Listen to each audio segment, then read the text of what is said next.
Assalomu alaykum. Dasturlash tili bu dastur yaratish uchun zarur bo'lgan ko'rsatmalar va sintaksislar to'plami.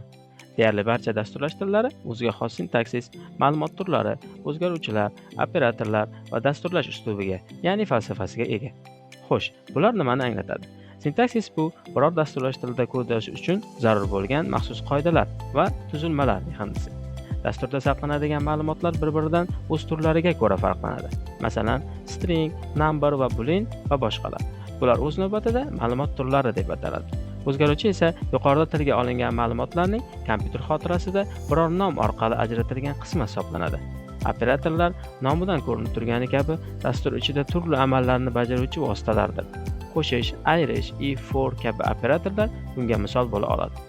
Dasturlash tillari biror tamoyillarga asoslanib dasturlarni yaratadi va bu ularning uslubi, boshqacha so'z bilan aytganda paradigmasi hisoblanadi. Masalan, protseduraviy, obyektga yo'naltirilgan yoki funksional dasturlash uslublari mavjud.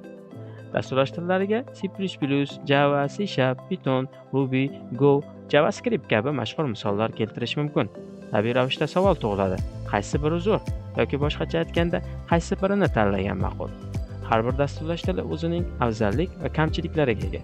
Shuning uchun tanlov qilinayotgan loyiha, ya'ni dastur turi asosida qilinishi kerak bo'ladi. Misol uchun, siz telefonlar uchun dastur yaratmoqchi bo'lsangiz, Swift, Kotlin kabi ommabop dasturlash tillarini, qurilmalarga dastur yozmoqchi bo'lsangiz, C, C++, sun'iy intellekt bilan ishlamoqchi bo'lsangiz, Python eng maqbul tanlov bo'ladi. Sizlar bilan 100 soniya ichida dasturlash tillari va qaysi birini tanlagan ma'qul degan savolga javob berishga harakat qildik. Salomat bo'lasiz.